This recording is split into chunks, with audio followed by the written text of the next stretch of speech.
बिस्मिल्लाहिर्रहमानिर्रहीम। अस्सलाम वालेकुम।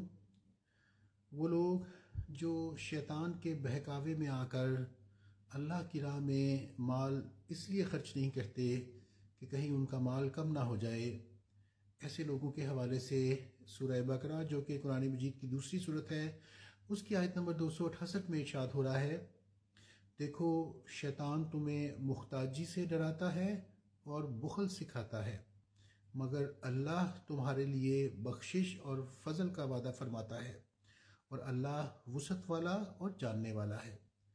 इस आयत मुबारक में एक तो वाज़िह तौर पे ये बताया जा रहा है कि वो लोग जो शैतान के बहकावे में आएंगे और अल्लाह की राह में ख़र्च नहीं करेंगे इस डर से कि कहीं उनका माल कम ना हो जाए, वो लोग नुकसान में होंगे। लेकिन वो लोग जो अल्लाह की खुशनुदी हासिल करने के लिए अल्लाह की राह में माल खर्च करते हैं, अल्लाह ताला ने उनसे फ़ज़ल का वादा फरमाया है। इस आयत मुबारक में दो अल्फाज काबिल गौर हैं। एक लफ्ज़ जो है वो अमर का इस्तेमाल हुआ है। अमर का मतलब वैसे तो हुक्म के होता है, लेकिन यहाँ पर चूँकि शैतान के हवाले से ये लफ्ज़ आया है तो लिहाजा यहाँ पर अमर से मुराद गलत मशवरा है, वसवसा है।